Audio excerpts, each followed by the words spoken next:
Hey everyone, welcome back. We're diving into some seriously thought-provoking stuff today, surveillance tech, and where it might be taking our privacy. Yeah, it's not just sci-fi anymore, is it? It's like it's here and now. Exactly, and one of the big names making predictions about this whole surveillance future is Larry Ellison, right? The Oracle founder. Oh yeah, Oracle. Big databases, cloud computing, all that. Exactly. And so get this, in 2024, he basically predicted a future where surveillance tech is just so everywhere that, it pretty much forces people to be on our best behavior all the time. Like Big Brother's watching you, but even more intense. He even compared it to 1984, but suggested that the tech we have today could be even more powerful than what Orwell imagined. It's kind of wild to think about, isn't it? Yeah, we're talking body cameras, smart devices, you name it, everything, recording every single thing we did 24/7.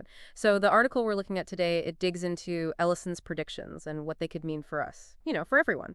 It really makes you wonder, right? Like, are we just kind of sleepwalking into this future where we have zero privacy? Or is there a way to, like, hold on to it even with all this AI stuff happening? Yeah, big questions. Let's start with Ellison's vision, though. The interesting thing is he actually thinks that this constant monitoring, like being watched all the time, could actually have some good outcomes. Really? Like what? Well, he thinks it could deter things like police brutality, for example. Okay, so the intention might be good, right? But I don't know, it feels kind of risky, right? Like, is this whole surveillance thing really the answer? What about, like, misuse? And what about our personal freedom? Yeah, no, those are definitely things to consider. But Ellison, he used a really powerful example to explain what he meant. Remember that high-profile case of police brutality in Oh, Memphis? yeah, I remember that. Tragic. Right. So Ellison's argument is basically if those officers knew they were being recorded, it might never have happened. Okay, I see his point. It's definitely a compelling argument. But, I mean, does one example justify constant surveillance, Like, are there other ways to deal with police brutality? Maybe ways that don't involve watching everyone all the time? Right. It's a tricky balance, isn't it? Security versus privacy. Okay, so speaking of surveillance, have you heard of Stargate? Stargate. Yeah, I've heard that name floating around. So it's this huge initiative, like a $500 billion initiative that Ellison is super involved in. Even the name Stargate, it sounds like something out of like a sci-fi movie. It does, but it's real, right? Like, it's actually happening. Yeah, it's very real, and it's basically a three-part plan to create this like powerful AI-driven surveillance infrastructure. Okay, so break it down for me. What are the three parts? So part one is all about building this massive AI infrastructure and data centers, like all across the US. And think about it, they need crazy computing power to be able to process like the massive amounts of data they're planning to collect. Right. Yeah, that makes sense. And then part two, they're using that infrastructure, all those data centers and stuff to actually develop like AI-powered surveillance systems. Uh-huh. Exactly. And these systems, they would be able to process just mountains of data, way more than we see with current surveillance tech. So it's like taking it to a whole new level. And then comes part three. This is where it gets really interesting and maybe a little, a little scary. They're going to be using these predictive algorithms to analyze data from like social media, our finances, all those cameras everywhere. And the goal is, get this, to actually anticipate human behavior. Hold on. So they're not just watching what we're doing. They're trying to predict what we'll do next. It sounds kind of Minority Report-ish, doesn't it? Like pre-crime and all that. Yeah, it does make you wonder where the line is, between security and, like, sacrificing our freedom. It does, yeah. A little bit. But, those predictions in Minority Report, they were based on these, like, mutated humans, the precogs, right? Right, right. Stargate's different, though. It's all algorithms and data, like crunching numbers to make those predictions. So no psychic mutants. Fair. Okay, that's good to know, I guess. But still, how do those algorithms even work? Like, what are they actually looking at? Basically, it's all about patterns, right? They analyze these huge data sets of our behavior because online and, in the real world, everything we do, think about it, search history, those late-night online shopping sprees, social media posts, location data, it's all in there. So they're like building these profiles of us, trying to figure out what makes us tick. Yeah, basically. And the more data they have, the better those predictions get, which is where things start to get, maybe a little concerning. Because if they can predict our behavior, then, well, couldn't they potentially control it too? I mean, is that too far as a leap? I don't think it's that far-fetched. Think about it. If they can predict, say, who's likely to commit a crime, couldn't they then take action to prevent it? But what if those predictions are wrong? What about bias in the algorithms themselves? I mean, that's a real concern. Totally. Like, you could easily see these algorithms being used to I don't know, unfairly target specific groups of people, it feels a little Orwellian, right? It definitely raises some red flags. And the thing is, these systems, they're often super secretive. You know, it's really hard to challenge how they're used, even to just understand how they work. So there's this whole transparency and accountability issue. It's like we're losing control, being swept along by all this technology. It's a lot. It is, yeah. But I don't want to paint a totally bleak picture. I mean, we're not completely powerless. There are things we can do. Like what? Give me some hope here. Well, first off, awareness is huge, right? Just being more mindful of the data we're sharing, online and offline. Like, do we really need to post that selfie with our location? Do we really need to share every single detail of our lives on social media? Right. Be more careful with our digital footprint.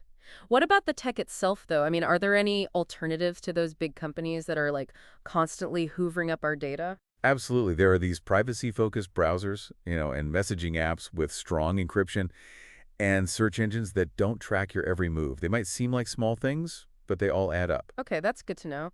What about decentralization? The article mentioned that. Could that be part of the solution? Decentralization. Yeah, it's a tight topic, right? People talk about it a lot, especially with things like blockchain and cryptocurrency. The idea of shifting power away from those big centralized institutions, but it's not a perfect solution. Yeah, the article seemed kind of skeptical, actually. What are the downsides? One of the big issues is that, well, even those decentralized platforms, they often still rely on, centralized infrastructure to some degree. And even with cryptocurrency, a lot of it is controlled by, like, these big players, these whales. Right, so it's not a silver bullet, but it's still something worth exploring, right? Okay, so what else can we do? How do we reclaim some control over our data, our privacy? I think a big part of it is pushing for stronger regulations, like real oversight of those big platforms. And that means supporting those organizations that are fighting for our digital rights, like the Electronic Frontier Foundation, the ACLU, groups like that. So basically using our voices, making some noise, holding those companies accountable. Exactly. And on a more individual level, there are practical things we can all do. Strong passwords, two-factor authentication, that kind of thing. Clear your browsing history regularly. Think before you click allow when an app wants access to your data. It all makes a difference. It actually feels good to feel like we can do something, that we're not just totally helpless in all of this. Right. We're not. We do have choices. It's about being active, about shaping the future of tech, not just being passive consumers. Totally. Okay, so I want to circle back to Ellison and his vision for a second.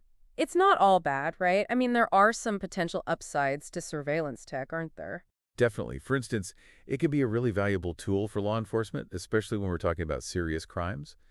And it can be helpful for public safety, too. Like, think about monitoring traffic to make things run more smoothly or identifying, potential hazards. Right, right. And it's used in healthcare, transportation, like so many different fields, so it's not inherently evil or anything. No, not at all. But the real key is finding that balance. The balance between security and freedom, between, all this cool new technology and protecting our privacy. We can't let those potential benefits blind us to the risks. So how do we find that balance? How do we make sure this technology is used in a way that's responsible, ethical? That's the million-dollar question, isn't it? It's a conversation we need to keep having as technology keeps changing. But I think one thing's for sure, technology is a tool. And like any tool, it can be used for good or bad. It's up to us to decide. So it all comes back to us. It's not just about the tech, it's about the choices we make. Exactly. We're not just bystanders in this, tech revolution. We have a responsibility to shape the future. Well said. Okay, before we wrap up, I want to go back to Stargate for a minute.